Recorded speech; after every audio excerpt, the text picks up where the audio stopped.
Cholesterol का मसला ज़्यादातर लोगों में हो रहा है, यूरिक एसिड का प्रॉब्लम हो रहा है। अब हमें जानने की कोशिश आज ये करनी है कि कैसे पता चल सकता है कि किसको क्या प्रॉब्लम है। जब पता ही नहीं होगा तो इलाज कैसे करवाएंगे, और फिर हम इलाज पर भी बात करेंगे और होता क्यों है, कॉजेज क्या हैं, उस पर भी बात करेंगे। मेरे साथ खुर्रम मुशीर मौजूद हैं जो कि हर्बलिस्ट हैं।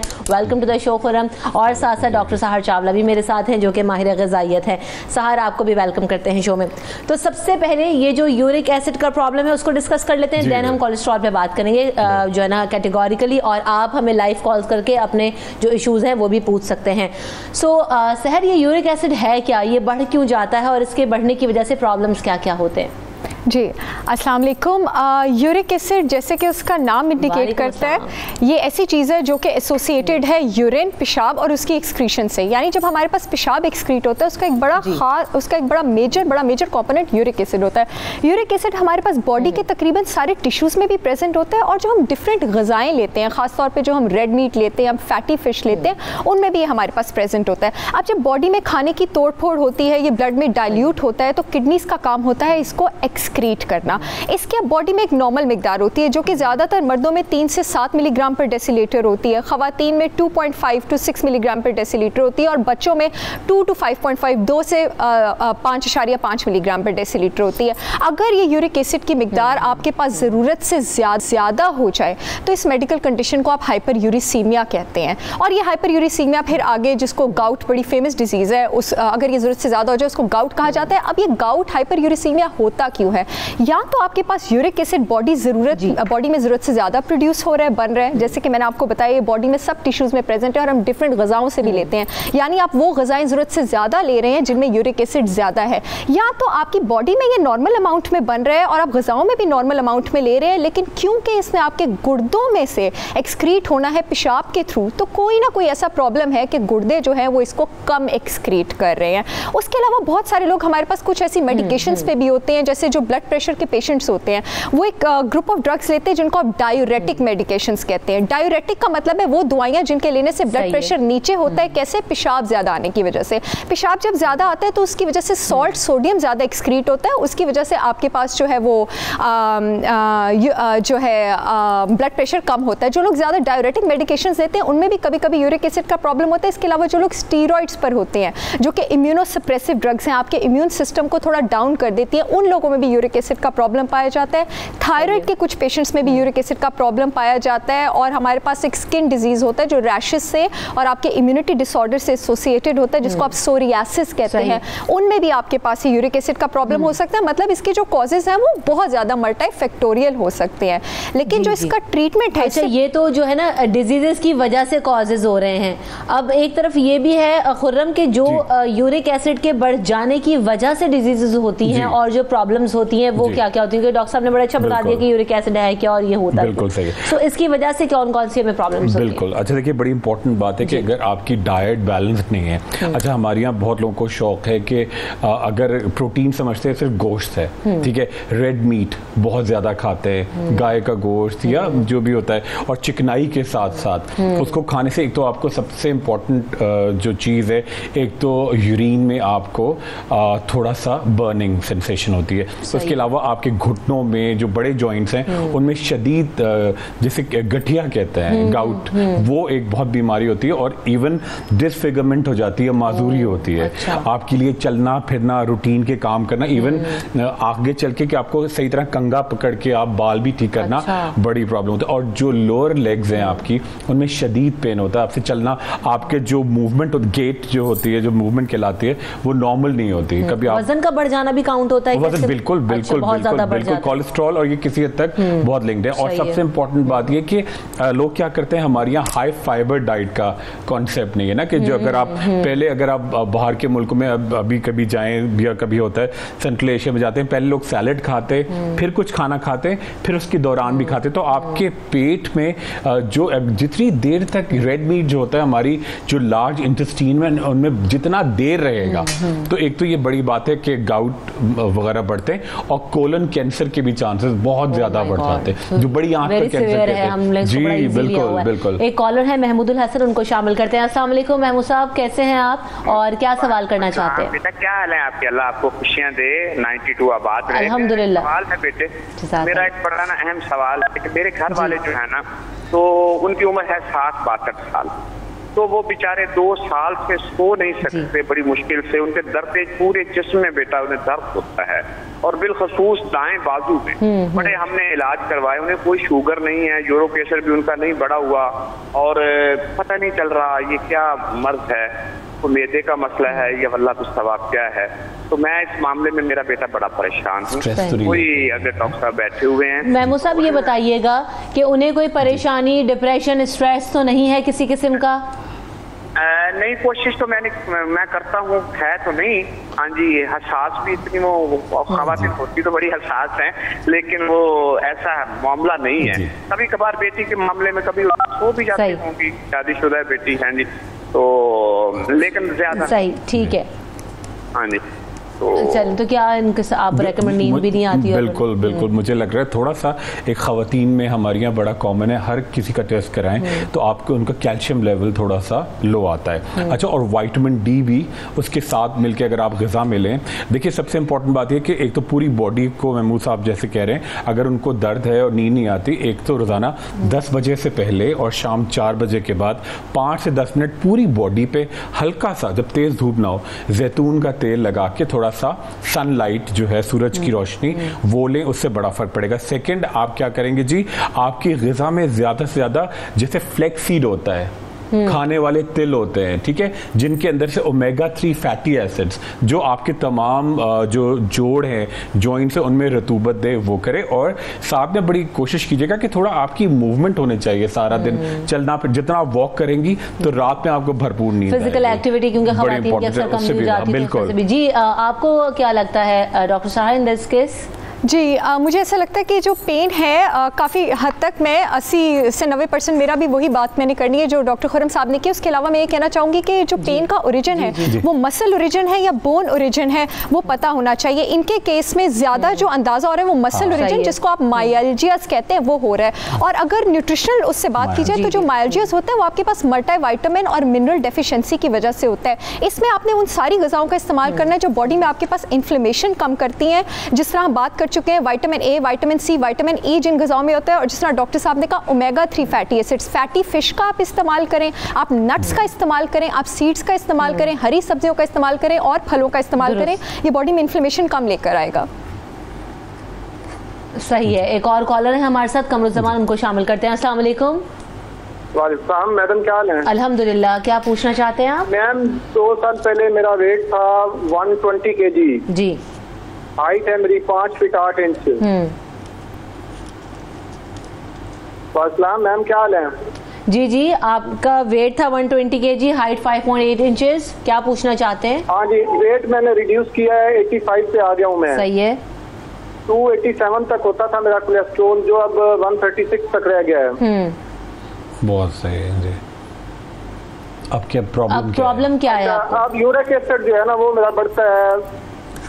हालांकि ना तो मैं रेड मीट खाता हूँ, ना दालें ज्यादा, पानी ज्यादा पीता हूँ, और पूरा डाइट प्लान पे भी अमल कर रहा हूँ। और पेट सही रहता है, कॉन्स्टिपेशन वगैरह तो नहीं रहता? प्लान जारी है, अभी 80 पे मैं लाना चाहता हूँ वेट को। एक्सरसाइज भी करता हूँ। सही बात है। कब्ज वगैरह तो नहीं रहता आपको? पेट ठीक रहता है आपका? नहीं, पेट ठीक है जी। सही है, बिल्कुल सही है, बिल्कुल। अच्छा देखिए, बिल्कुल मेरा ख्याल है थोड़ा ओवर कॉन्शियस हैं, क्योंकि अब तो माशाल्लाह बहुत फिट हैं। देखिए बड़ी इंपॉर्टेंट टारगेट माशाल्लाह है, 80 पे उनको आना है, कि बिल्कुल आना है बस, और 80 बहुत आइडियल होगा उनके लिए। तो सेकंड चीज बड़ी इंपॉर्टेंट है, देखिए कोलेस्ट्रॉल भी उन्होंने कम किया है। अगर आप कम कर लिया और रेड मीट भी कम खाते हैं, तो अब क्या करें कि ग़िज़ा में जैसे कच्ची सब्जियां, फल, अच्छा बेरीज जो होती हैं, स्ट्रॉबेरीज होती हैं, चेरीज होती हैं, हमारी यहाँ चेरीज फिर फाल से आएंगे, ठीक ठीक है, तो उससे बहुत फर्क पड़ता है। पानी ज्यादा पिए। सबसे इंपॉर्टेंट बात है कि रोजाना नाश्ते में आप क्या करें जी, जौ का दलिया खाया करें बगैर बलाई वाले दूध के साथ, ठीक है। थोड़ा एक जो एक्सरसाइज तो आप करते हैं, वॉक करते हैं, बेहतरीन। जब तक आपकी ये कंडीशन आए कि बिल्कुल आपकी सांस ना फूले ना, तब तक आपकी कैलोरीज बर्न नहीं होती। तो आप तेज तेज वॉक करें, पसीना आए, और थोड़ा रोजाना नाश्ते में ना एक छोटी ये मुट्ठी, ये देखिए मुट्ठी, ये नहीं, ये मुट्ठी आप पिस्ता, बादाम, किशमिश, अखरोट, मिश्री सब मिला के ये खाया करें। सही है। सो सहर ये बताइएगा कि एक तो यूरिक एसिड का टेस्ट किन लोगों को करवा लेना चाहिए, क्योंकि ये कहते हैं ज्यादातर जिनकी एड़ियों में दर्द रहता है उनको यूरिक एसिड का प्रॉब्लम होता है, which is a very common thing, हम जिसे सिम्टम समझते हैं। तो एक तो इस बारे में बताइएगा, और दूसरी बात ये कि किन चीजों को माइनस करना है हमें अपनी डाइट में से जिसकी वजह से यूरिक एसिड का बढ़ने का प्रॉब्लम और खदशा होता है। सहर जी, यूरिक एसिड एक तो मैं बता दूं कि ये मेल में, आदमियों में ज़्यादा कॉमन होता है। और यूरिक एसिड की अलामात आपके पास, अगर आपको सबसे पहले जो ज़्यादातर सिम्टम होता है ना, वो जो अंगूठे की हड्डी होती है उसकी सबसे पहले स्वेलिंग होती है, यानी जो आपका बिग टो होता है फुट का। अगर उसके बाद वो आहिस्ता आहिस्ता फिर स्वेलिंग जो है वो प्रोग्रेस करती जाती है, स्वेलिंग भी होती है, इन्फ्लेमेशन भी होती है, पेन भी होता है। और ज़्यादातर जो एरिया होता है ना स्मॉल जॉइंट्स का, उंगली का, आपके रिस्ट का, एल्बोज का, नीज का, उस पर रेडनेस भी होती है, उस एरिया का टेम्परेचर ज़्यादा होता है। ये इंडिकेशन होती है कि आपके पास जो यूरिक एसिड एक्यूमुलेशन है वो हो रही है। अब क्योंकि ये यूरिक एसिड एक्यूमुलेशन दो जगहों पे होती है, या तो ये आपकी किडनीज में होती है या ये आपकी जॉइंट्स में होती है, तो साथ पेशाब में बर्निंग, यानी आपके पास यूरिनरी ट्रैक्ट इन्फेक्शन, यूटीआई के सिम्टम्स को भी ये थोड़ा बहुत उससे भी मुशाबत होती है, उसको भी मिमिक करता है। तो अगर पेशाब करते दर्द भी हो रहा है, उसमें प्रॉब्लम भी हो रहा है, आपको स्मॉल जॉइंट्स की स्वेलिंग भी हो रही है, पेन भी हो रहा है, और अल्टीमेटली अगर ये प्रॉब्लम बहुत देर तक रहता है और आप इसको इग्नोर करते हैं तो स्किन के नीचे लम्प्स बनना शुरू हो जाते हैं, जिनको आप मेडिकली टोफाई कहते हैं। तो वो कंफर्म्ड इंडिकेशन है कि आपके पास यूरिक एसिड का प्रॉब्लम है। डोंट्स मैं बताना चाहूंगी, सबसे ज्यादा यूरिक एसिड आपके पास जिन चीजों में ज्यादा होते हैं वो होती है आपके पास ऑर्गन मीट। ऑर्गन मीट का मतलब है जैसे आपके पास लिवर हो गया, गुर्दा हो गया, इन वाली चीजों का इस्तेमाल कम करें। आपके पास जो रेड मीट होता है, जो बीफ और लैम्ब होता है, उसको आप अवॉइड करें, और वो खाने जिनका सॉल्ट कंटेंट ज्यादा है उनको अवॉइड करें, जिसमें आपके पास सारे ये प्रोसेस फूड और जंक फूड आइटम्स, निम्को वगैरह, बर्गर आ जाते हैं। उसकी ये रीजन है कि जब आप वो खाने लेते हैं जिनमें सॉल्ट ज्यादा होता है। अब सॉल्ट का क्या काम होता है? सॉल्ट बॉडी में पानी को रोकता है। जब सॉल्ट बॉडी में पानी को रोकेगा। एक और चीज बताइएगा, वो ये कि हम इतनी डिटेल में अभी नहीं जा रहे, हमें कोलेस्ट्रॉल पे भी आना है। मुझे ये बताइएगा कि कहते हैं ना कि टमाटर के बीज नहीं इस्तेमाल करें जिनको यूरिक एसिड का प्रॉब्लम हो। जी जी, टमाटर भी इस्तेमाल करें और टमाटर के बीज भी इस्तेमाल करें, क्योंकि पिछले हफ्ते हमने एपिसोड किया था हाइड्रेटिंग फूड्स पे। क्योंकि यूरिक एसिड में जो हमारा गोल ऑफ ट्रीटमेंट होता है वो ये होता है कि बॉडी से पेशाब की एक्सक्रीशन इंक्रीज करनी है, तो आपने हाइड्रेटिंग फूड्स ज़्यादा लेने होते हैं। तो हाइड्रेटिंग फूड्स में आपके पास टमाटर आ जाते हैं जिसमें 90 to 94% वाटर। एक और मिसकंसेप्शन प्लीज़ मैं क्लियर करना चाहती हूँ, नींबू का इस्तेमाल यूरिक एसिड के पेशेंट्स नहीं करते, प्लीज़ करें। नींबू तेजाबियत कम करने के लिए इस प्लानट पर सबसे ज़्यादा इफेक्टिव आपके पास फ्रूट कह लें, सब्जी कह लें, जो भी है, नींबू को प्लीज पानी में निचोड़ें, और जिनको यूरिक एसिड का इशू है प्लीज वो उसको लें। इसके अलावा नट्स का इस्तेमाल भी करें, और शुगरी ड्रिंक्स का इस्तेमाल यूरिक एसिड के पेशेंट्स मत करें। जितने भी कार्बोनेटेड और शुगरी ड्रिंक्स और एनर्जी ड्रिंक्स होते हैं उसमें यूरिक एसिड का कंटेंट ज्यादा होता है। और सब्जियों में 3 चीजों का इस्तेमाल, बड़ी जबरदस्त सब्जी आ गई हैं, गोभी, पालक और मटर मत इस्तेमाल करें सब्जियों में, गोभी, पालक और मटर। और माड़ू, कद्दू, कोलेस्ट्रॉल की तरफ आ जाते हैं जरा। वक्त कम है, कोलेस्ट्रॉल के बारे में भी बात कर लेते हैं। बताइएगा खुरम, क्योंकि अभी फास्ट फूड्स का भी जिक्र हुआ, तो वो तो बड़ा जो है ना कोलेस्ट्रॉल बढ़ने की वजह हो सकते हैं और होते भी हैं। तो स्टार्ट यहीं से कर लेते हैं कोलेस्ट्रॉल, और ज़्यादातर लोगों में बहुत कॉमन प्रॉब्लम है। बिल्कुल सही कह रही हैं। सबसे इंपॉर्टेंट बात देखिए, कोलेस्ट्रॉल जो है वो हमारे हर जो बॉडी का एक एक सेल है उसके अंदर एक वैक्स टाइप एक फैट होता है, जो कोलेस्ट्रॉल होना बहुत लाजमी है, ठीक है।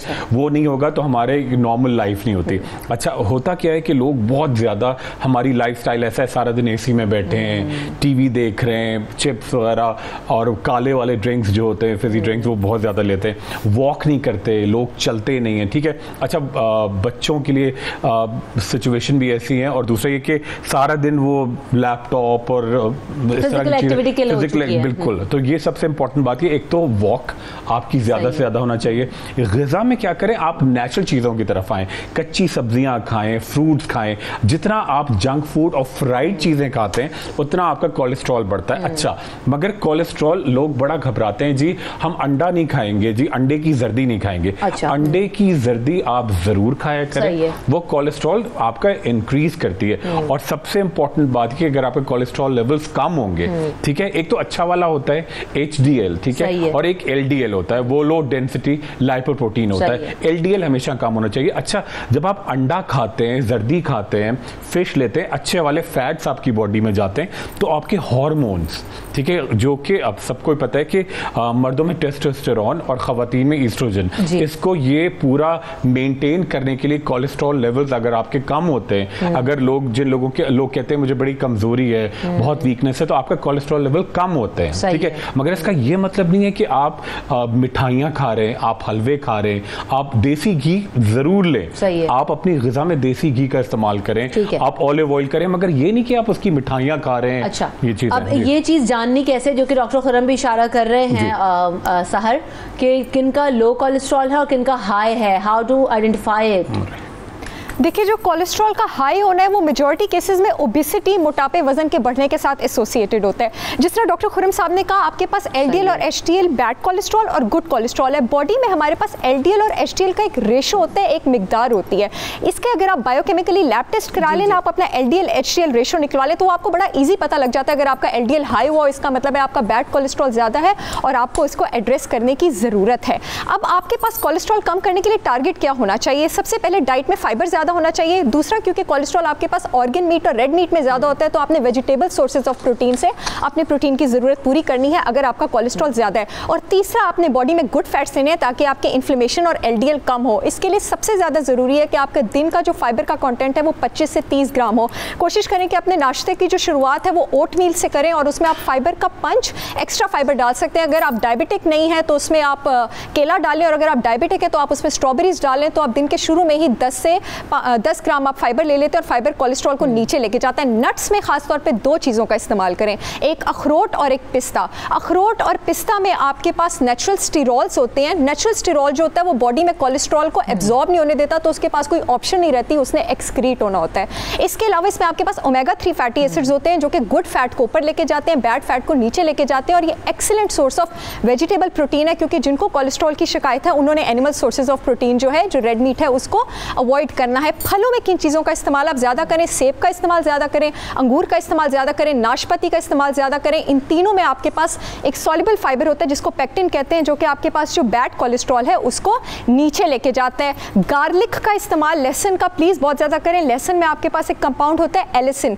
एलिसिन स्पेशली आपके पास LDL लेवल्स कम करते हैं, और जो कोलेस्ट्रॉल ने डिजीज स्टार्ट करना होता है ना ब्लड वेसल्स में जमा होने का, उस प्रोसेस को वो आपके पास होने नहीं देता। अपनी डाइट में ग्रीन टी का भी इस्तेमाल करें, अपनी डाइट में आप हल्दी का भी इस्तेमाल करें, और अपनी डाइट में आप फैटी फिश का इस्तेमाल करें। लेकिन जिन लोगों को, क्योंकि हर तरह की ऑडियंस प्रोग्राम देखती है, जिन लोगों को क्रैब्स या लॉबस्टर्स खाने का शौक है, मैं क्लियर कर दूं, क्रैब्स और लॉबस्टर्स कोलेस्ट्रॉल बढ़ाते हैं। 3 आउंस ऑफ शेलफिश आपके पास, उसमें 61 मिलीग्राम ऑफ कोलेस्ट्रॉल होता है, तो प्लीज़ उसको मत लें। मीठे को अवॉइड करें। 1 स्कूप ऑफ आइसक्रीम में आपके पास 10 डोनट से भी ज़्यादा कोलेस्ट्रॉल होता है। और काइंडली आइसक्रीम्स और शुगरी ड्रिंक्स इनको अवॉइड करें। मफिन्स को अवॉइड करें, एक मफिन आपको 8 ग्राम ऑफ शुगर दे सकता है। और बर्गर्स को अवॉइड करें, एक बर्गर में आपके पास 85 मिलीग्राम ऑफ कोलेस्ट्रॉल होता है। और डबल बीफ पैटी बर्गर आप लेते हैं, उसमें आपके पास 175 मिलीग्राम ऑफ कोलेस्ट्रॉल होता है।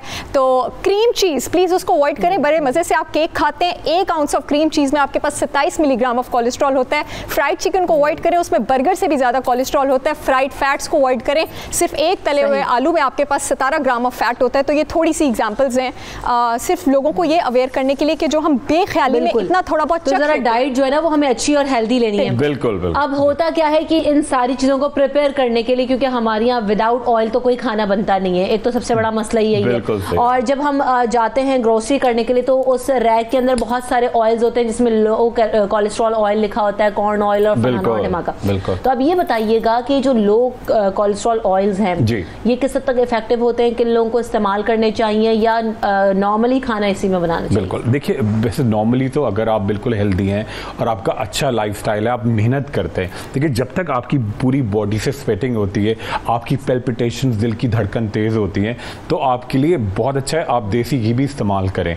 दिन में 1 से 2 चमचे आप नॉर्मली यूज़ कर सकते हैं। नॉर्मली आप जैसे कनोला ऑयल है, सनफ्लावर ऑयल है, ये उन लोगों के लिए जो सारा दिन बैठे रहते हैं, जिनकी मूवमेंट नहीं होती, जो गोश्त का इस्तेमाल बहुत ज़्यादा करते हैं। हमारे यहाँ हर चीज़ रिफाइंड है, शक्कर रिफाइंड, वाइट आटा बिल्कुल वाइट होगा, ठीक है, चावल बिल्कुल वाइट। जितने आप ब्राउन राइस पे आएंगे, ब्राउन चावल पे आएंगे, ब्राउन शक्कर पे आएंगे, अगर आपको और ऑल्टरनेटिव में आपको शहद मिलता है, ठीक है, आपको मिश्री मिलती है, तो ये चीज़ें करेंगे। साथ में आपकी ग़िज़ा में जो भी आप चीज़ खाते हैं वो ब्लेंडेड होगी। जैसे असबगोल की भूसी तो एक अलग से एक सोर्स है फाइबर का। जितना ज़्यादा फाइबर आपकी बॉडी में जाएगा तो आपकी बॉडी में एक्स्ट्रा ख़राब वाला ऑयल या चिकनाई या जो कहते हैं फैटी चीज़ें बिल्कुल जमा नहीं होंगी, आपकी मोटिलिटी बढ़ेगी। अच्छा, दूसरी बड़ी इंपॉर्टेंट बात है, कोलेस्ट्रॉल तो एक तो बड़ी इंपॉर्टेंट बात है कि लोग खाते, एक तो तेल की चीज़ें ज़्यादा ग़िज़ा खाना। अच्छा, जब आप खाना खाते हैं तो खाना इतना होना चाहिए कि 1/3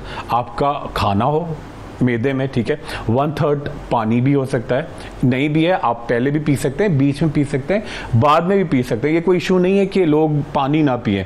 और 1/3 हवा होनी चाहिए।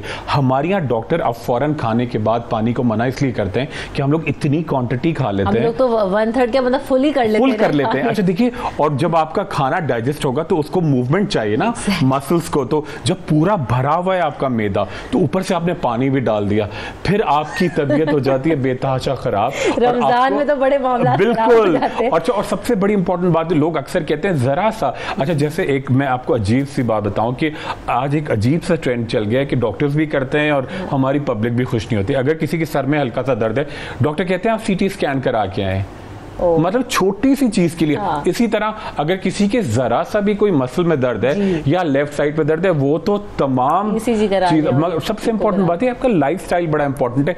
अगर आप कुछ नहीं कर सकते, आप अपनी स्पॉट जॉगिंग करें, ठीक है, घर में गमले उठा के इधर से उधर रख दें, खवातीन बैठ के पोछा लगाएं। जितनी आपकी एक्टिविटी, हार्ट आपका मजबूत होगा और आपका जो चिकनाई, देखिए आप गाड़ी में भी ल्यूब्रिकेशन डालते हैं ना, वरना गाड़ी खराब हो जाएगी, मगर गाड़ी मूवमेंट में होनी चाहिए। अगर आप ल्यूब्रिकेट करके गाड़ी खड़ी कर दे 6 महीने तो गाड़ी जैम हो जाएगी। तो ये बड़ा इंपॉर्टेंट है। लुब्रिकेंट भी अच्छा होना चाहिए, हेल्दी होना चाहिए। क्वालिटी बिल्कुल लो कोलेस्ट्रॉल ऑयल्स जो हैं वो किस हद तक हेल्पफुल होते हैं सर?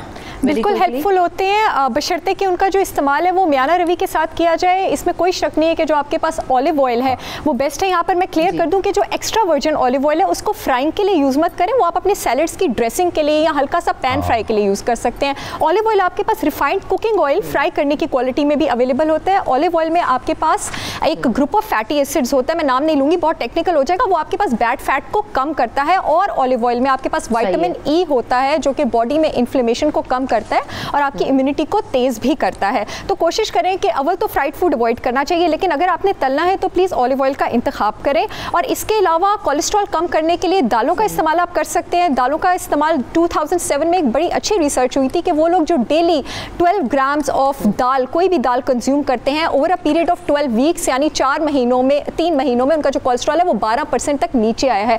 प्लीज़ नट्स का इस्तेमाल भी डेली करें। ये भी रिसर्चेस कहती हैं कि अगर आप 35 to 40 milligram of nuts daily खाते हैं तो 5% तक आपका जो बैड कोलेस्ट्रॉल है वो नीचे आ सकता है। और एक और बात, प्लीज़ मार्जरीन को अच्छे बटर से कंफ्यूज मत करें। हालांकि ये कहा जाता है कि मार्जरीन में आपके पास अच्छे फैट्स यानी अनसैचुरेटेड फैट्स होते हैं, लेकिन नहीं, जो आपके पास हार्ड स्टिक मार्जरीन होता है उसमें आपके पास ट्रांस फैट्स होते हैं और वो बटर से भी बुरा है, वो सेहत के लिए अच्छा नहीं है। वर्जिश प्लीज़ ज़रूर करें। आपके पास बॉडी में कोलेस्ट्रॉल को जिन प्रोटीन्स ने ब्लड वेसल से, ब्लड की शरियानों से लेकर जाना है, उन प्रोटीन्स को एक्सरसाइज बड़ा और फ्लफी कर देती है। वो ब्लड वेसल्स के साथ चिपकती नहीं है, क्लॉट नहीं बनाती, आपको ब्लड प्रेशर और स्ट्रोक का प्रॉब्लम नहीं होने देती।